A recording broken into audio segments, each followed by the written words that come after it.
دوپہر کا وقت تھا. میں نے ایسے لوگ بھی دیکھے جو بدبخت اور بدنصیب یہ کوشش کرتے تھے موسم اور مہینوں کا حساب نکال کے کہ کہیں یہ ثابت ہو جائے کہ جب کربلا کا معرکہ بپا ہوا تو سردیوں کا موسم تھا، گرمی نہیں تھی، تاکہ یہ جو تم ان کی پیاس کے قصے بیان کرتے ہو یہ ختم ہو جائے. لعنت ہو تم پر. یہ سارا کچھ اس بدبخت یزید اور اس کی فوج اور اس کے لشکر کے دفاع کے لیے. کبھی اس کو جنتی بنانا، کبھی اس کی بخشش و مغفرت کا سوچنا، کبھی اس کو بے گناہ بنانا.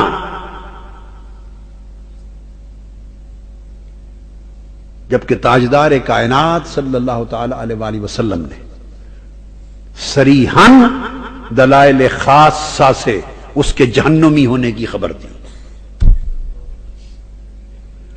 لوگ ایک حدیث قسطنطنیہ کا نام لیتے ہیں کہ اس میں حضور علیہ السلام نے فرمایا تھا کہ جو پہلا لشکر قسطنطنیہ پر حملہ کرے گا، آقا نے فرمایا تھا ان کی بخشش اور مغفرت کی بشارت دیتا ہوں، مغفور اللہ. کیا فرمایا؟ جہالت کی انتہا ہے، کسی نے ان کی گرفت نہیں کی. ایک بخاری کیا کل کتب حدیث میں ایک حدیث ایسی نہیں ہے جس میں قسطنطنیہ کا نام آیا. اس بشارت والی حدیث میں قسطنطنیہ کا ذکر سینکڑوں حدیثوں میں آیا ہے، مگر وہ جب امام مہدی علیہ السلام قسطنطنیہ فتح کریں گے عیسیٰ علیہ السلام کے زمانے میں قرب قیامت میں، اس ذکر میں قسطنطنیہ کا نام آیا ہے. جب ابواب الفتن میں اس ذکر میں قسطنطنیہ کا نام آقا علیہ السلام لے سکتے ہیں، بخاری مسلم ترمذی ہر کتاب میں ہے، تو پھر اس مغفرت کی بشارت والی حدیث میں قسطنطنیہ کا نام کیوں نہیں لیا؟ تو پہلا یہ مغالطہ دور کر لیں کہ مغفرت کی بشارت والی حدیث میں قسطنطنیہ کا نام نہیں ہے. کتب حدیث میں اور اس کی شروحات میں 16 کتب حدیث اور اس کی شروحات میں کہیں اس مغفرت کی بشارت میں متن حدیث میں قسطنطنیہ کا نام نہیں. اس میں قیصر مدینہ قیصر کا نام آیا ہے. لفظ آقا نے فرمایا اول جیش من امتی یغزون مدینہ قیصر مغفور اللہ. فرمایا میری امت کا وہ پہلا لشکر جو کیسر کے مدینہ پر حملہ کرے گا، کیسر روم کے شہر پر جو بات کرے گا، ان کے لیے بشارت دی، ان کے لیے بخشش و مغفرت کی بشارت ہے. قسطنطنیہ کا نام نہیں ہے. کیسر روم کا کوئی بھی شہر ہو سکتا ہے، کیسر روم کا کوئی بھی شہر ہو سکتا ہے. قسطنطنیہ کا نام شارحین نے لیا، صاحب حدیث نے مصطفیٰ نے نہیں لیا صلی اللہ علیہ وآلہ وسلم. فرمایا مدینہ کا قیصر. اور یاد رکھ لیں فرمایا اول جیشن، پہلا لشکر، کیا پہلا لشکر جو حملہ کرے گا اس کے لیے بشارت دی تھی. یزید جس لشکر میں گیا وہ 8واں لشکر تھا. یہ جو تماشا بنا رکھا 8واں لشکر تھا. پہلا لشکر جو بلاد روم پر حملہ آور ہوا اور جس نے قسطنطنیہ اور روم کیسر روم کے شہروں پر چڑھائی کی وہ سن 42 میں تھا، جس میں یزید نہیں تھا. یہ تاریخ الکامل امام ابن الاسیر کے میرے پاس ہے. علامہ ابن خلدون کی تاریخ کو پڑھ لیں، الکامل فی التاریخ امام ابن الاسیر کو پڑھ لیں، امام ذہبی کی تاریخ اسلام کو پڑھ لیں، کل کتب حدیث،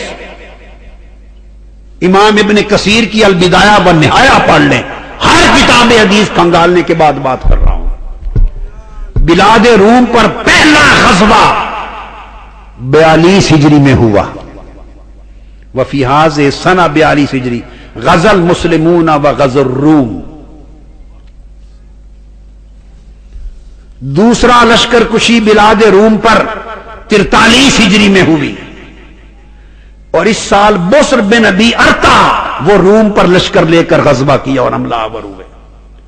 وَشَتَّى بِأَرْضِهِمْ حَتَّى بَلَغَ الْقُسْطُنْطِنِيَّةَ، اور قسطنطنیہ تک جا پہنچے۔ قسطنطنیہ کا نام بھی نہیں تھا، لیکن اگر کسی کو قسطنطنیہ ہی کے ساتھ ضد ہو تو قسطنطنیہ پر بھی مسلمانوں کا لشکر سن 43 میں پہنچ گیا تھا۔ یزید کا تعلق جس لشکر سے ہے وہ 49 کا تھا، تو قسطنطنیہ تک مسلمانوں کے لشکر حملہ کر چکے تھے۔ حضور نے فرمایا تھا اول جیشن، کیا پہلا لشکر میری امت کا جو غزوہ کرے گا کیسر کے شہروں پر، اس کی مغفرت ہے۔ تو پہلے لشکر کے حقدار تو 39 والے بنتے ہیں، یا اس کے بعد 43 والے بنتے ہیں۔ تیسرا لشکر 49 میں گیا، اور اس کے کمانڈر عبد الرحمن بن خالد بن ولید تھے، حضرت خالد بن ولید کے صاحبزادے عبد الرحمن۔ اور اس سے پہلا جو لشکر گیا اس کے کمانڈر حضرت بسر بن ابی ارتا تھے، روم پر جو گیا مدینہ قیصر میں۔ 44 میں حضرت عبد الرحمن بن خالد بن ولید گئے، اور ان کے ساتھ پھر بسر بن ابی ارتا نے بحری جنگ کر کے روم پر حملہ کیا قسطنطنیہ تک 44 میں۔ تیسرا لشکر پھر 46 میں گیا ارض روم پر، اور 46 کے لشکر میں پھر مالک بن عبداللہ کمانڈر تھے، اور اس کے ایک دستے کے عبد الرحمن بن خالد بن ولید کمانڈر تھے، اور اس کے ایک اور دستے کے حضرت مالک بن حبیرہ السکونی کمانڈر تھے۔ ان کی کمانڈ میں لشکر گئے 46 میں۔ پھر اس کے بعد اگلے لشکر 45 میں گئے ارض روم پر، اور اس کے کمانڈر مالک بن حبیرہ تھے، اور حضرت عبد الرحمن القینی انطاکیہ والے وہ تھے۔ ان کی کمانڈ میں لشکر پھر گئے روم اور قسطنطنیہ کے علاقوں میں۔ پھر چھٹا لشکر 50 میں گیا، اس کے کمانڈر پھر مالک بن حبیرہ تھے روم پر، اور غزوہ ہوا فضالہ بن عبید کا، وہ بھی کمانڈر تھے، اور ان کے ہاتھوں روم کے شہر فتح ہوئے، کیسر روم کے شہر فتح ہوئے، مال غنیمت ہاتھ میں آیا۔ اور پھر ایک تیسرا غزوہ اور ہوا اسی سن میں، اور اس کا کمانڈر یزید بن شجرہ الرہاوی تھا۔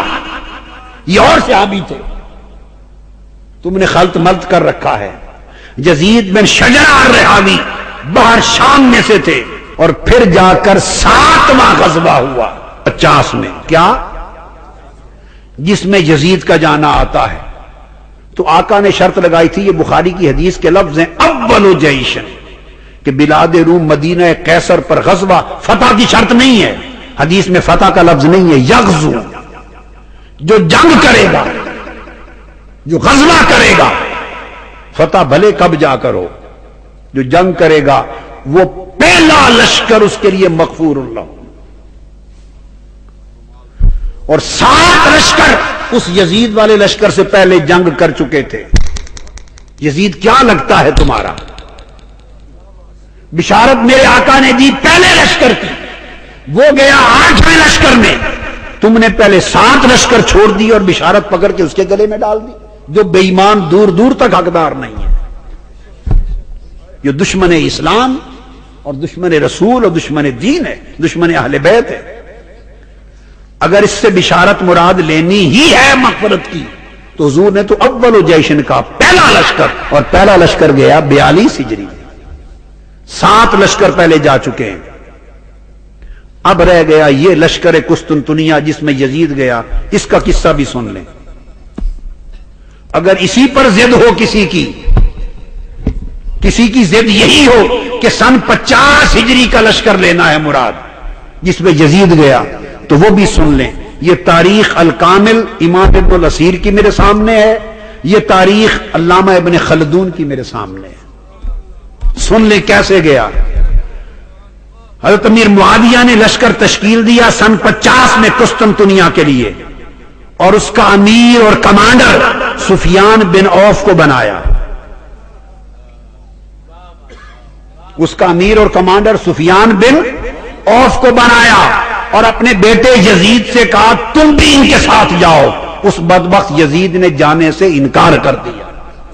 تم اسے جنت گھسیڑتے پھرتے ہو. اس 50 ہجری والے لشکر قسطنطنیہ میں بھی جانے سے یزید نے انکار کیا. جب انکار کیا فَأَمْسَكَ عَنْهُ أَبُوهُ وَأَمَرَ ابْنَهُ يَزِيدَ بِالْغَزَاةِ مَعَهُمْ فَتَسَاقَلَ وَأَطَلَّ فَأَمْسَكَ عَنْهُ أَبُوهُ. تو ان کے والد معاویہ نے کہا اچھا نہیں جاتے تو دفع ہو جاؤ، نہ جاؤ. وہ گیا ہی نہیں لشکر، وہ نہیں گیا. سن لیں، بتاتا ہوں کیسے گیا. لشکر جہاد کے لیے روانہ ہوا، اس نے انکار کر دیا بدبخت نے، وہ نہیں گیا. فَأَصَابَ النَّاسُ فِي غَزَاتِهِمْ جُوعٌ وَمَرَضٌ شَدِيدٌ. تو پھر غزوہ ہوا، وہاں جنگیں ہوئی، پتہ نہیں کتنا عرصہ گزر گیا مجاہدین کو. وہاں سے خبریں آئیں کہ اب بڑی بھوک کی عالم میں ہیں، پیاس میں ہیں، بہت شدید مرضیں پھیل گئی ہیں.